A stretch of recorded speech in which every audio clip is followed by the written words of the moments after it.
ఈరోజు లండన్లో టీవీ9 వాళ్ళు డిస్కషన్ పెట్టారు. టాపిక్ ఏంటంటే సోనియా గాంధీ టీఆర్ఎస్ని కన్విన్స్ చేస్తుందా మెర్జ్ కావడానికి అని. ఫస్ట్ ఆఫ్ ఆల్ అదొక అర్థం లేని టాపిక్గా మేము దాన్ని బాయ్కాట్ చేయడం జరిగింది. ఈవెన్ మాకు ఇన్విటేషన్ వచ్చినా కానీ మేము రిజెక్ట్ చేసి దాన్ని బాయ్కాట్ చేశాము. ఒక పక్కకి టీఆర్ఎస్ అధ్యక్షులు కేసీఆర్ గారు అంత క్లియర్గా మేము ఎవరిలో విలీనం చేయట్లేదు, మాకు ఉన్నాయి రెండు విషయాలు. ముందు ఏంటంటే ఫస్ట్ తెలంగాణ తీసుకురావడం, తర్వాత వచ్చిన తెలంగాణని పునర్నిర్మించుకోవడం చెప్పంగా కూడా ఇటువంటి అర్థం లేని డిస్కషన్స్ని పెట్టడాన్ని మేము తీవ్రంగా ఖండిస్తున్నాము.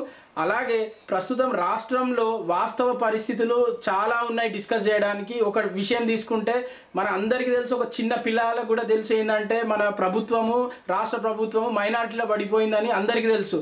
అటువంటి పడిపోయినా అని ఒక ఆపోజిషన్ లీడర్ అయిన చంద్రబాబు నాయుడు గారు వచ్చి నో కాన్ఫిడెన్స్ మోషన్ పెట్టకుండా వాళ్ళు కాంగ్రెస్తో మెర్జ్ అయ్యి వాళ్ళు ప్రభుత్వాన్ని మైనార్టీలో ఉన్నదాన్ని కూడా వాళ్ళు సపోర్ట్ చేసి కంటిన్యూ చేస్తున్నప్పుడు అటువంటి వాటి మీద డిస్కషన్ పెట్టకుండా ఇటువంటి అర్థం లేని టాపిక్స్ మీద డిస్కషన్స్ పెట్టి తెలంగాణ ప్రజల్ని ఏదో కన్ఫ్యూజ్ చేస్తాము అది ఇది అని అనుకుంటే అది చాలా తప్పు.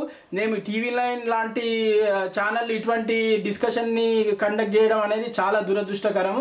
సో మేము ఇటువంటి డిస్కషన్స్ కూడా ఇటువంటి రాష్ట్రంలో ఉన్న ఇటువంటి రీజనల్ మీడియా కూడా కండక్ట్ చేయొద్దు అని చెప్పేసి చేయడం చాలా దురదృష్టకరం అని చెప్పి మేము భావిస్తున్నాము. సో టీఆర్ఎస్ఎల్ యూకే తరఫు నుంచి మేము ఈరోజు జరిగిన డిస్కషన్ను బాయ్కాట్ చేసినాము.